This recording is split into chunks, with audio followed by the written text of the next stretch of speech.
राज्यात महापालिका निवडणुकीची घोषणा करण्यात आली। संपूर्ण राज्यात येत्या 15 जानेवारीला मतदान होणार आहे, तर 16 जानेवारीला मतमोजणी पार पडणार आहे। सविस्तर पाहूयात।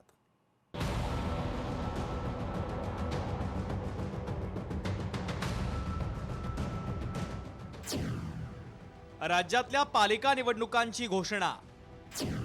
29 पालिकांसाठी 15 जानेवारीला मतदान, तर 16 जानेवारीला निकाल लागणार। राज्य निवडणूक आयोगाने पत्रकार परिषद आयोजित करत राज्यातील मुंबई, ठाणे पालिकांसह एकूण 29 महानगरपालिकांच्या निवडणुकीची घोषणा केली। निवडणूक आयोगाच्या घोषणेनंतर आता आचारसंहिताही लागू झाली आहे। या महापालिकेच्या निवडणुकांसाठी 15 जानेवारी 2026 रोजी मतदान होणार असून 16 जानेवारी 2026 ला मतमोजणी करून निकाल जाहीर केला जाणार आहे। मतदानाचा दिनांक 15 जानेवारी 2026। मतदानाचा दिनांक 15 जानेवारी 2026। मतमोजणीचा दिनांक 16 जानेवारी 2026। इच्छुक उमेदवारांना 23 ते 30 डिसेंबर 2025 च्या काळात उमेदवारी अर्ज दाखल करता येतील, तर 31 डिसेंबर 2025 रोजी अर्जांची छाननी होईल। उमेदवारांना उमेदवारी अर्ज मागे घेण्याची मुदत 2 जानेवारी 2026 असेल।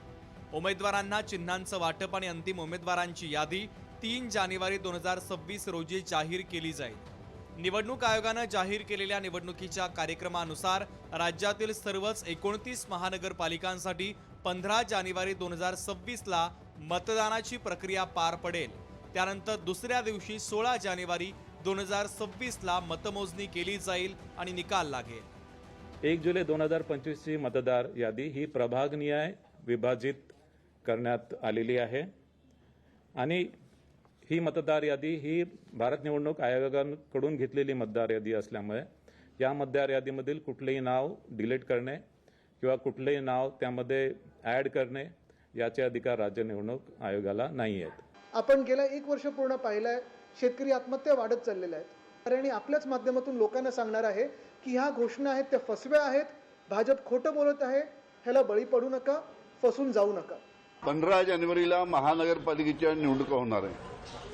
निवडणूक आयोगाला एकच विनंती आहे की ज्या पद्धतीनं नगरपालिकेच्या निवडणुकीमध्ये संपूर्ण महाराष्ट्रामध्ये जो निवडणूक आयोगाने जो घोळ घातला तशा पद्धतीचा घोळ न घालता चांगल्या पद्धतीनं निवडणुका झाल्या पाहिजे, याच्यासाठी योग्य ती पावलं निवडणूक आयोगाने उचलली पाहिजे। 3.5 वर्षांनी आज गंगेत घोडं राहिलं।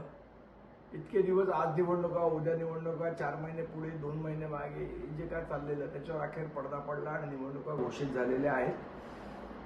निश्चितपणे ही एक आनंदाची बाब आहे, पण ज्या पद्धतीने मतदार यादीत घोळ होता तो सुधारण्याच्या ऐवजी तशाच घोळांचं आपण निवडणुकीला सामोरं जातोय। मुंबईचा महापौर हा मराठीच असेल या एका उद्दिष्टाने अख्खा मराठी माणूस या वेळेला निवडणुकीमध्ये उतरणार आहे। राज्यातील 27 महानगरपालिकांची मुदत संपली आहे। त्यासोबतच जालना आणि इचलकरंजी या 2 नवीन महापालिकांच्या निवडणुका होणार आहे। या महापालिका निवडणुकांसाठी 1 जुलै 2025 रोजीची मतदार यादी ग्राह्य धरण्यात येणार आहे।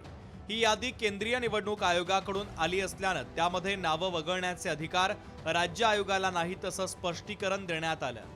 मतदार याद्यांमध्ये घोळ असल्याचा आरोप विरोधकांकडून सातत्यानं केला जात होता। जोपर्यंत मतदार याद्यांमधील घोळ दूर होत नाही तोपर्यंत स्थानिक स्वराज्य संस्थांच्या निवडणुका घेऊ नयेत अशी मागणीही करण्यात आली होती। मात्र आता राज्यात महापालिका निवडणुकीचा कार्यक्रम जाहीर झाला आहे। महापालिका निवडणुकीसाठी उमेदवारी अर्ज फक्त ऑफलाईन पद्धतीनं करता येणार आहे। तसंच ज्या उमेदवारांकडे सध्या जात वैधता प्रमाणपत्र नाही त्यांना निवडणुकीपासून 6 महिन्यांच्या आत सादर करावं लागणार आहे। मतदार जनजागृतीसाठी रील तयार करण्यात आलेत। ज्येष्ठ नागरिक आणि दिव्यांगांसाठी मतदार केंद्रावर आवश्यक त्या सुविधा असतील। मतदान केंद्रांवर रॅम्प आणि व्हीलचेअर असतील। राज्यातील 1,96,605 कर्मचारी या निवडणुकीसाठी काम करतील। मतदानाच्या आधी 48 तास प्रचारावर बंदी असेल, तसंच त्या दरम्यान जाहिरातींवरही बंदी असेल। महापालिका निवडणूक नियमांनुसार ही बंदी असेल। राज्यातील 29 महापालिकांसाठी एकूण 2869 जागांसाठी मतदान होणार आहे। त्यामध्ये 1442 महिला सदस्य, 759 इतर मागासवर्गीय सदस्य, 341 अनुसूचित जाती तर 77 सदस्य हे अनुसूचित जमातीचे असतील. एकूण जागा ज्यासाठी निवडणूक होणार आहे ते 2869 जागांसाठी निवडणूक होणार आहे. त्यामध्ये महिला 1442, अनुसूचित जाती 341, अनुसूचित जमाती 77 आणि नागरिकांचा मागास प्रवर्ग 759. आजपासून संबंधित सर्व 29 महानगरपालिका क्षेत्रात आचारसंहिता लागू करण्यात आली आहे. राज्यात महापालिकेच्या निवडणुकीची घोषणा होण्याआधीच विरोधकांनी मतदार याद्यांबाबत गंभीर आक्षेप नोंदवले होते. अनेक ठिकाणी मतदार याद्यांमध्ये घोळे, काही ठिकाणी तर दुबार मतदारे असा आरोप विरोधकांनी केला. त्यावर तोडगा म्हणून आता दुबार मतदारांच्या नावापुढे डबल स्टार मार्क दिसेल असं निवडणूक आयोगानं सांगितलंय.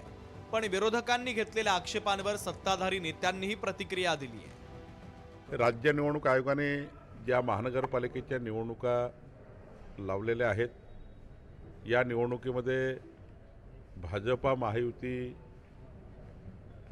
आम्ही सोबत लढणार आहोत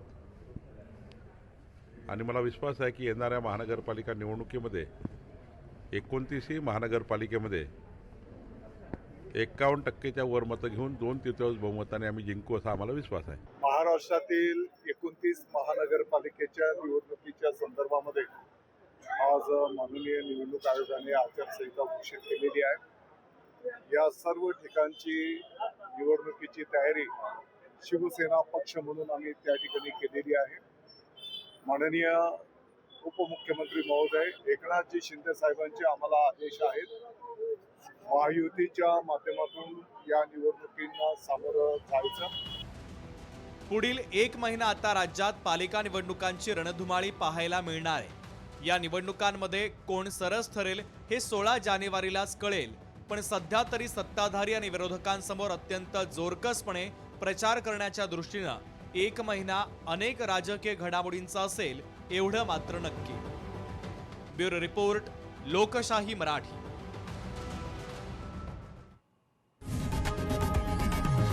लोकशाही मराठी ऐका, पहा, जागरूक रहा.